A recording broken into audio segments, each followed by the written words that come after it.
Cinema మరియు politics అనేవి కోట్లాది మంది ప్రజలతో కనెక్ట్ అయి ఉండే రెండు రంగాలు అని చెప్పవచ్చు.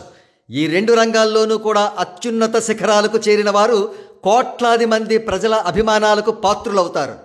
ఈ అంశానికి సంబంధించి Andhra Pradesh deputy chief minister Pawan Kalyan గారు ఇండియాలో ఏ వ్యక్తి సాధించలేని ఒక అరుదైన ఫీట్ సాధించారు. అదేమిటో వివరంగా తెలుసుకుందాం.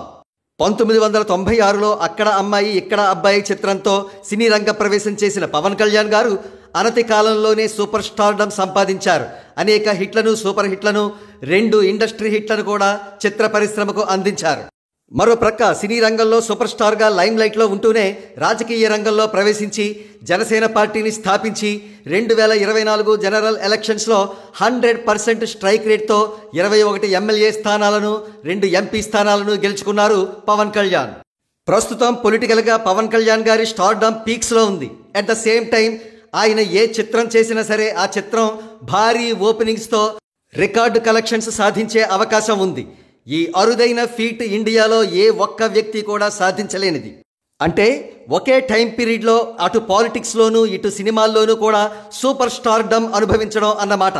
గతంలో ఎన్టీఆర్, ఎంజీఆర్ వంటి వారు సినీ రంగంలో సూపర్ స్టార్స్గా ఉంటూనే రాజకీయాల్లోకి ప్రవేశించి అక్కడ కూడా సూపర్ స్టార్స్ అయ్యారు.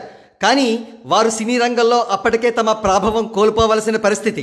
ఉదాహరణకు ఎన్టీఆర్ గారు రాజకీయాల్లో చేరిన తర్వాత అడపాదడపా 2, 3 చిత్రాలు చేసినప్పటికీ అప్పటికే మెగాస్టార్ చిరంజీవి గారు నంబర్ 1 సింహాసనంపై కూర్చున్నారు.